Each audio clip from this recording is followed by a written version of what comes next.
ଆରେ ଆଜି କ'ଣ କେତେ ପ୍ରକାର ଖାଦ୍ୟ ପୁରା ଥାଳି ଚାରିପଟେ ଥୁଆ ହେଇଛି। କାକୁଡ଼ି, ଶାଗ ଭଜା, ପୋଟଳ ତରକାରୀ, ଡାଲି, ଦହି, ଖଟା। ଆଜି କ'ଣ କି ଏତେ ପ୍ରକାର ସବୁ କରିଛ? ଆଜି ହେଉଛି ବଉଳ ମାସିଆ। ଖୁବ୍ ସୁନ୍ଦର ଦିନଟିଏ। ଆଜି ମୁଁ ଖାଇସାରିଲେ ଯେମିତି ହେଲେ ଯାଇ ଗୋଟେ ଆମ୍ବ ଗଛରେ ବଉଳ ଦେଖିବି। ଆମର ହିନ୍ଦୁ ଧର୍ମର ପରମ୍ପରା ଅନୁଯାୟୀ ଆମ୍ବ ଗଛରେ ଆଜି ବଉଳଟେ ଦେଖିଲେ ସ୍ୱାମୀ ଜଗନ୍ନାଥ ଦର୍ଶନ ସାଙ୍ଗେ ସମାନ।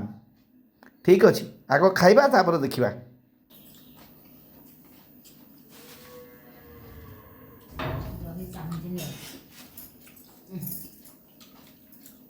ସବୁ ବଢ଼ିଆ ହେଇଛି, ଆଉ ଦରକାର ନାହିଁ। ମୁଁ ଖାଇଲେ ମାଗିବି। ତ ଏତେ ଲେଖା ଦେଇଥିଲା ଯେ ଏ ସବୁ ମୁଁ ଖାଇପାରିଲିନି, ବଳିଲା ସବୁ।